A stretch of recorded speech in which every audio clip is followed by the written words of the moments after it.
بسم اللہ الرحمن الرحیم الحمد للہ رب العالمین والصلاة والسلام علی سید الانبیاء والمرسلین سیدنا و نبینا و مولانا محمد وعلی آلہ و اصحابہ اجمعین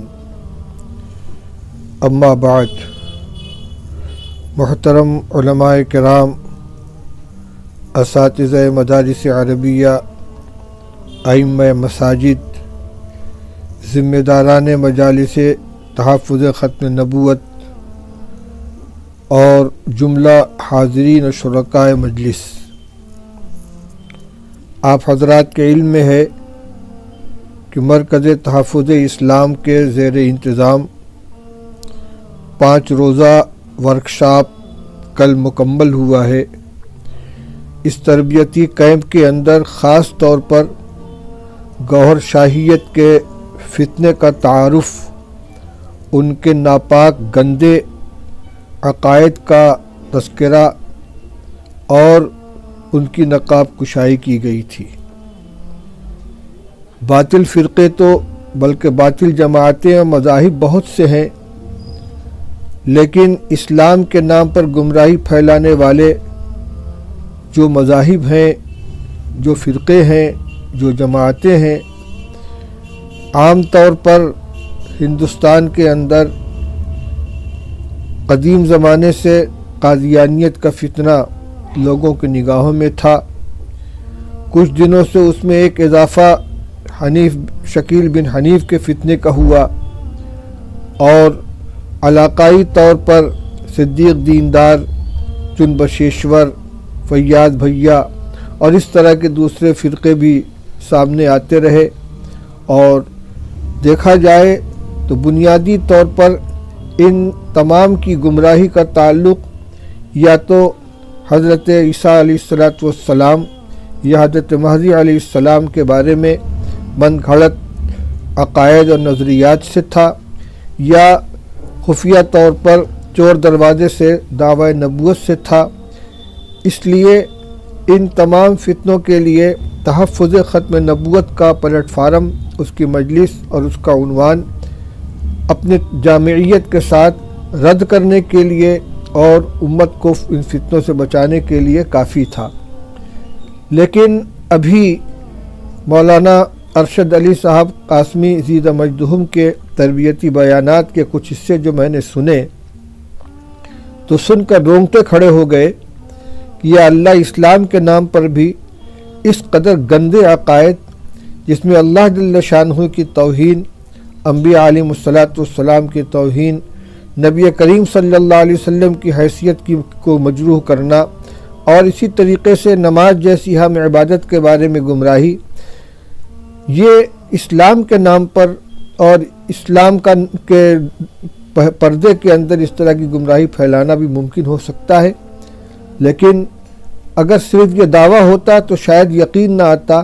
لیکن تربیتی کیمپ کے دوران جب یونس گوہر شاہی کے ویڈیوز اور اس کے لنک اور اس کے مختلف حصے بار بار اسکرین کے اوپر آتے رہے، خود اس کی زبان سے ان کلمات کو ہم نے سنا کہ وہ ریاض گوہر شاہی کو رب الارباب ہونے کا دعویٰ ہے، اور یہاں تک اس کے اندر کہا گیا کہ اللہ تعالیٰ نے ان کو عرش کے اوپر بلا کر ان کے قدموں کے اوپر سر رکھ دیا.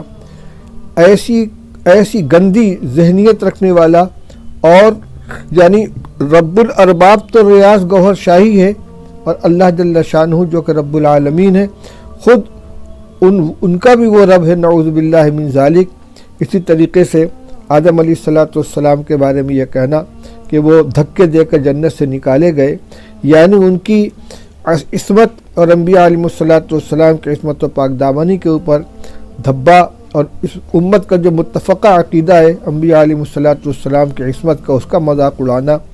ایسے ہی دیر رات گئے بیان میں نے سنا تو اس میں یہ بھی تھا کہ نماز تو مومنین کے اوپر فرض ہے، ولیوں کے اوپر اور نبیوں کے اوپر نماز فرض نہیں تھی. رسول اللہ صلی اللہ علیہ وسلم نے تو صرف امت کو نماز کا عادی بنانے کے لیے نماز پڑھی تھی. یہ تو صرف آخر کے چند بیانات کے اقتباسات ہیں جو میں نے سنے، لیکن 5 دن سے ان کی کتابوں سے جو عبارتیں پڑھ پڑھ کر سنائی گئی ہیں اور ان کے مختلف ویڈیوز دکھلائے گئے ہیں، اس سے نہ جانے کیا کیا گندگیاں اور کیا کیا خرابیاں ہیں جو لوگوں کے اندر آئی ہیں۔ اور حیرت اس بات کے اوپر ہے، جیسا کہ عربی کا مقولہ ہے لِكُلِّ سَاقِطَةٍ لَاقِطَةٌ، ہر پڑی چیز کو اٹھانے والے مل جاتے ہیں۔ ان عقیدوں کے اوپر ایمان لانے والے یا تو وہ ہوں گے کہ جو عقل سے بالکل پیدل ہیں، اندھے ہیں، اور یا کسی لالچ کی وجہ سے، کسی دنیاوی مفاد کی وجہ سے دانستہ اس طرح کے عقائد کے اندر وہ شامل ہو گئے ہیں۔ یونس گوہر شاہی جب اپنے گندے بیانات کرتا ہے تو واہ واہ کی صدائیں بلند ہوتی ہیں، اور چاہے وہ کتنی بھی تعداد کے اندر ہوں، لیکن اس کی ہمنوائی کرنے والے، اس کی بات کی تائید کرنے والے بہرحال کچھ نہ کچھ موجود ہیں۔ ابھی معلوم ہوا کہ گزشتہ دنوں نیپال میں بہت بڑے پیمانے پر ان کا پروگرام ہونے والا تھا۔ وہاں علماء کرام نے، اور خاص طور سے اس میں دارالعلوم دیوبند کی مجلس تحفظ ختم نبوت کی مساعی سے ان کو روکا گیا، اور ان کے بہت لمبا بہت بڑا پروگرام تھا۔ بڑے پیمانے پر انہوں نے ہوٹل بک کرا رکھے تھے اور دنیا بھر سے ان کے ماننے والے اس میں آ رہے تھے۔ تو میرے بھائیوں بزرگوں، اس وقت میں نے جس طریقے سے شروع میں سب کو خطاب کیا ہے، اساتذہ کرام ہیں، علماء کرام ہیں، ائمہ مساجد ہیں، مجالس تحفظ ختم نبوت کے ذمہ داران ہیں، اور عام ایمان والے مسلمان ہیں، ان سب سے مجھے یہ عرض کرنا ہے کہ دنیا کی بڑی سے بڑی مصیبت جھیلی جا سکتی ہے، لیکن ہماری سب سے قیمتی متاع ہمارا ایمان ہے۔ اگر ایمان ختم ہو گیا اور دنیا سے بغیر ایمان کے ہم رخصت ہو گئے تو یہ ہمارا سب سے بڑا خسارہ ہوگا۔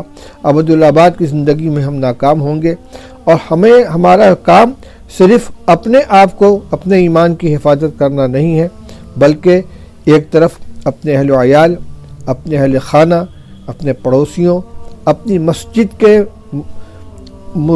مصلین، اپنے مدرسے کے طلباء، اپنے دوست احباب، اور اسی طریقے سے نبی کریم صلی اللہ علیہ وسلم کی امت کے ہر فرد کے ایمان کو بچانا ہے۔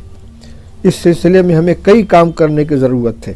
سب سے پہلا کام یہ ہے کہ آئندہ کوئی مسلمان بچہ بنیادی دینی تعلیم سے محروم نہ رہے، اس لیے کہ ان فتنوں کا شکار وہی لوگ ہوتے ہیں کہ جن کو دین کے بارے میں، ایمان کے بارے میں، عقائد کے بارے میں کوئی واقفیت نہیں۔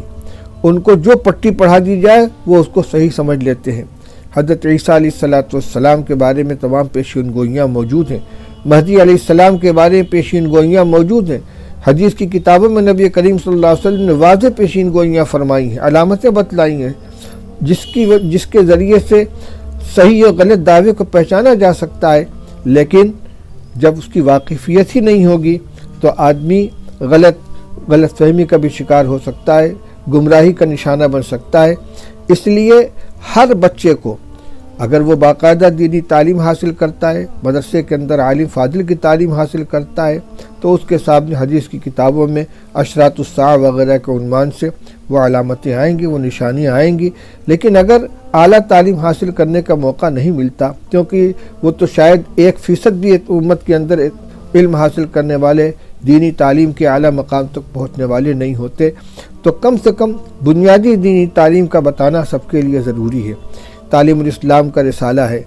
اسی طریقے سے عقائد کے اوپر اور بھی جو رسائل مرتب کیے گئے ہیں، ان بچوں کو ان کو بتایا جائے، ایمان کی عظمت ان کے دل میں بیٹھائی جائے، نبی کریم صلی اللہ علیہ وسلم کا اور انبیاء علیہ السلام کا مقام و مرتبہ ان کو سمجھایا جائے، انبیاء علیہ السلام کے بارے میں ہمارا کیا عقیدہ ہونا چاہیے، اللہ تعالیٰ کی ربوبیت، اس کی الوہیت، اس کی شان کے بارے میں مسلمان بچوں کو سکھایا جائے۔ اسی طرح عبادات اور معاملات اور اخلاق کی اہمیت اور عظمت ان کو سمجھائی جائے، ان کی تربیت کی جائے۔ قرآن پاک نے ہمیں مکلف کیا ہے، یا ایھا الذین آمنوا قوا انفسکم واہلیکم نارا وقودھا الناس والحجارہ علیہا ملائکۃ غلاظ شداد لا یعصون اللہ ما امرہم ویفعلون ما یؤمرون۔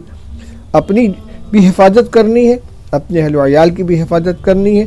اگر ہم نگرانی نہیں کریں گے، ان کی دینی تعلیم کے انتظام نہیں کریں گے، تو یہ اسی راستے پر چل کر جائیں گے جس کا آخری حصہ جہنم کے گڈھے ہیں۔ اسی طریقے سے تعلیم بالغہ کا انتظام کرنا چاہیے۔ مسجد کے ائمہ، مکاتب چلانے والے، مدرسوں کے ذمہ داران بچوں ہی کے ساتھ تعلیم و تربیت کے سلسلے میں محنت نہ کریں، بلکہ جو ناخواندہ مصلیان ہوں مسجد کے اندر، امام صاحب ان کے لیے تعلیم بالغہ کا انتظام کریں۔ جو مسلمان دین کی فکر رکھنے والے ہیں وہ ہر علاقے کے لوگ مل کر بیٹھیں، مشورہ کریں۔ آج کتنے نوجوان ہیں جو اسکولوں میں تعلیم حاصل کر رہے ہیں، یا انہوں نے کچھ نہیں پڑھا، کاروبار میں لگے ہوئے ہیں، اور یا وہ اسی کے ساتھ ساتھ وہ حضرات بھی ہیں جو تبلیغی جماعت کے اندر دینی جذبے کے تحت جا کر شامل ہو گئے ہیں، لیکن ان کے پاس دین کی معلومات بالکل نہیں ہے۔ وہ افسوس کی بات یہ ہے کہ دینی جماعتوں سے تعلق رکھنے والے، تبلیغی جماعت میں چلہ اور 4 مہینہ لگانے والے بھی ان فتنوں کا شکار ہو رہے ہیں۔ اس لیے تعلیم بالغہ کے اندر ان سب کو شامل کرنے کی ضرورت ہے۔ ٹھیک ہے، وہ دین کی محنت ایک لائن سے کر رہے ہیں، اس میں ہم کوئی رکاوٹ نہیں ڈالتے، وہ ان کے جو اصول و ضوابط اس کے اعتبار سے کام کریں، اپنے میدان کے اندر عمل کریں، اپنی نماز کو درست کریں، اپنے اخلاق کو، معاملات کو درست کریں، وضاقتہ درست کریں، لیکن ایمان اور عقیدے کی درستگی پر محنت کرنے کی بھی ضرورت ہے۔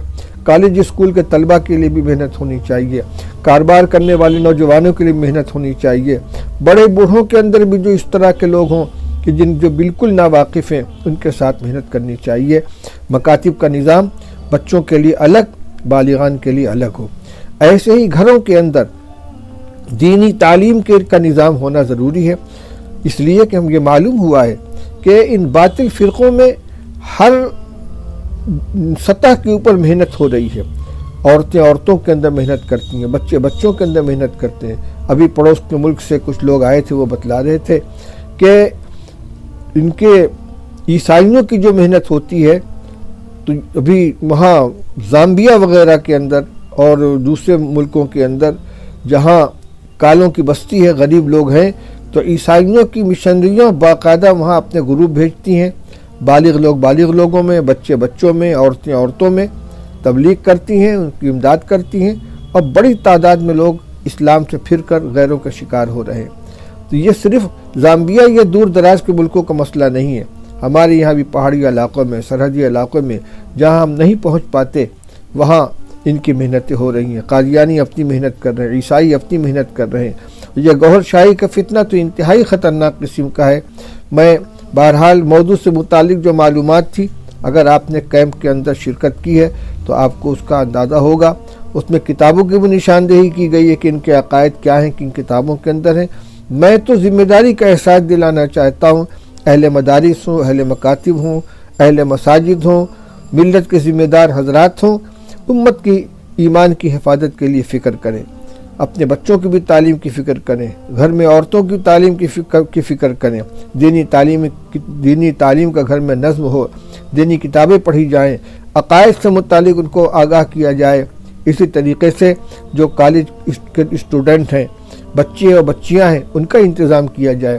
جمعیت علماء ہند نے 1-2 سال سے یہ کوشش شروع کی ہے کہ جہاں کالج، جہاں یونیورسٹیاں ہیں، وہاں مسلمان اپنے ہاسٹل قائم کریں۔ جو بچے باہر کے رہتے ہیں، ادھر ادھر کرائے پر مکان لے کر، کمرے لے کر رہتے ہیں، تو اگر مسلم ہاسٹل قائم کیا جائے جس میں واجبی کرائے کے اوپر ان کی رہائش کا انتظام کیا جائے، اس میں نماز پڑھنے کے لیے ان کا حال ہو، مطالعہ کرنے کے لیے لائبریری ہو، اور ان کی تعلیم کا نظم کیا جائے، کرنے کے بہت سے کام ہیں۔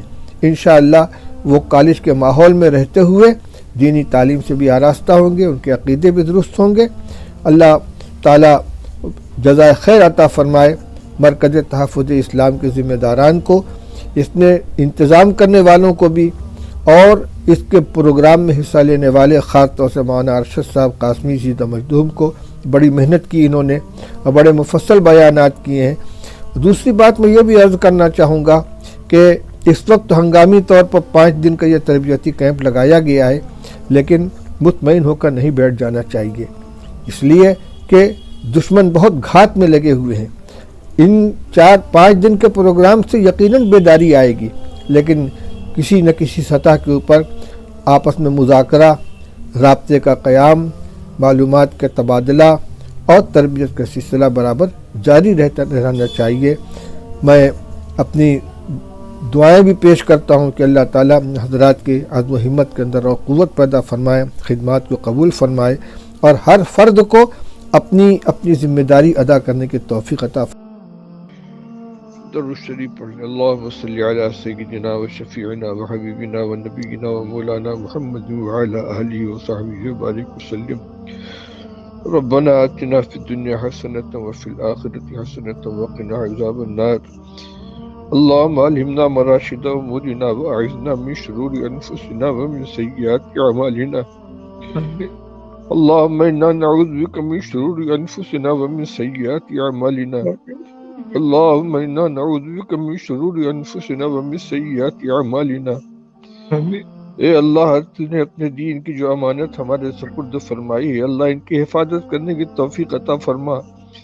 اے اللہ، تیرا بھیجا ہوا یہ مبارک دین جس کو ہم تک پہنچانے کے لیے تیرے حبیب صلی اللہ علیہ وسلم نے، صحابہ کرام نے، اکابرین امت نے کتنی قربانیاں دی ہیں، آج اے اللہ ہماری نگاہوں کے سامنے مٹ رہا ہے، اس پر ڈاکے پڑ رہے ہیں، اللہ اس کے اندر سیندھ لگائی جا رہی ہے، اے اللہ اس کے باوجود ہم غفلت کا شکار ہیں، بیٹھے ہوئے ہیں، اللہ ہمارے جرم کو معاف فرما۔